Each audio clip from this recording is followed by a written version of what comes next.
திருப்பத்தூர் மாவட்டத்தில் தொடர் கனமழை காரணமாக சாலையில் உள்ள புளியமரம் சாய்ந்து அப்பகுதியில் நிற்கப்பட்டிருந்த ஆட்டோ மற்றும் டிரான்ஸ்பார்மர் மீது மோதி விபத்துக்குள்ளானது. இது குறித்தான மேலும் விவரங்களை வழங்குவதற்காக எமது செய்தியாளர் அரவிந்தன் இணைப்பில் இணைகிறார். அரவிந்தன், வணக்கம். இது குறித்தான முழு விவரங்களை பதிவு பண்ணலாம்.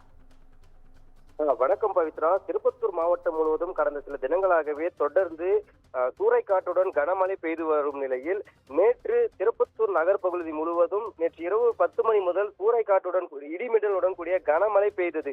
இந்நிலையில் திருப்பத்தூர் நகராட்சிக்குட்பட்ட 2வது வார்டு இரட்டைமலை சீனிவாசன் பேட்டை பகுதியில் உள்ள மிகவும் பழமை வாய்ந்த புளியமரம் ஒன்று இந்த சூறைக்காற்றினால் வேருடன் சாய்ந்து சாலையில் நிறுத்தி வைத்திருந்த ஆட்டோ மற்றும் அங்கிருந்த மின்சார டிரான்ஸ்பார்மர் மீது விழுந்துள்ளது.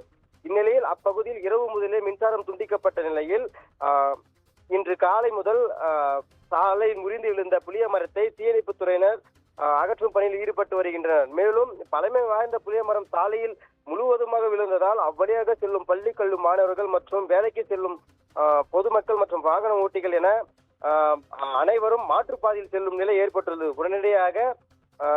உடனடியாக அப்பகுதி மக்கள் இந்த புளிய மரத்தை அகற்றி திருப்பத்தூர் நகர் பகுதியில் பிரதான சாலையாக உள்ள அந்த சாலையை போக்குவரத்தை உடனடியாக சீரமைக்க வேண்டும் என கோரிக்கை விடுத்துள்ளனர். பவித்ரா, கூடுதல் விவரங்களுக்கு நன்றி அரவிந்தன்.